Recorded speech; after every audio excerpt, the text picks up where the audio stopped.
ইরানের সাথে চলমান উত্তেজনা এবং প্রেসিডেন্ট ডোনাল্ড ট্রাম্পের একক সামরিক সিদ্ধান্তের কড়া সমালোচনা করেছেন সেনেট মাইনরিটি লিডার চাক শুমার। সোমবার সেনেট ফ্লোরে তিনি অভিযোগ করেছেন, কংগ্রেসের অনুমতি ছাড়াই এই যুদ্ধ চাপিয়ে দেওয়া হয়েছে এবং এর ফলে সাধারণ মানুষকে চরম মূল্য দিতে হচ্ছে। এদিকে অর্থবছর অর্ধেক পার হলেও হোমল্যান্ড সিকিউরিটি ডিপার্টমেন্টের পূর্ণাঙ্গ অর্থায়ন নিশ্চিত না হওয়ায় ডেমোক্রেটদের দায়ী করছেন senate majority leader John Thune. Senate ফ্লোরে দাঁড়িয়ে চাক শুমার ইরানের বিরুদ্ধে গৃহীত সামরিক অভিযানকে অপারেশন এপিক ফেইলিয়র বলে আখ্যা দিয়েছেন।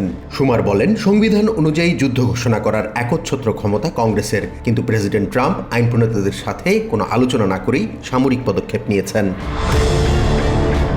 শুমারের মতে এই অভিযানের লক্ষ্য কোনোভাবেই পূরণ হয়নি, উল্টো ইরান এখন তাদের পারমাণবিক কর্মসূচি আরও সমৃদ্ধ করার অজুহাত পেয়েছে।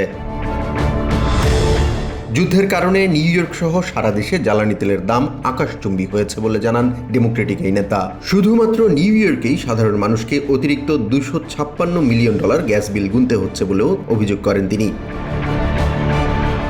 রিপাবলিকানদের বাজেট প্রস্তাব দেশের সাধারণ মানুষের জন্য একটি বড় ধাক্কা হতে পারে বলে সমালোচনা করেন চাক শুমার। তিনি দাবি করেন, রিপাবলিকানরা দীর্ঘদিনের জনকল্যাণমূলক প্রকল্পগুলোতে বড় ধরনের পরিবর্তন বা কাটছাঁট করতে চাইছে, যা মানুষের জীবনকে সংকটে ফেলবে। এদিকে 2026 অর্থবছর অর্ধেক পার হয়ে গেলেও এখনও হোমল্যান্ড সিকিউরিটির পূর্ণাঙ্গ অর্থায়ন নিশ্চিত না হওয়ায় ডেমোক্রেটদের দায়ী করেন সেনেট মেজরিটি লিডার জন থুন। থুন অভিযোগ করেছেন, ডেমোক্রেটরা বারবার সমঝোতা থেকে পিছিয়ে যাচ্ছে।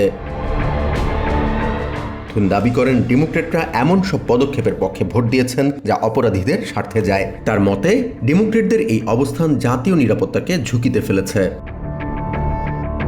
সেনেটর থুন জানান, ডেমোক্রেটদের উপর নির্ভর না করে রিপাবলিকানরা এখন একটি বিল আনার পরিকল্পনা করছে, যাতে আগামী 3 বছরের সীমান্ত নিরাপত্তা নিশ্চিত করা যায়। জাহান মিথুন, TVN 24 নিউজ ডেস্ক।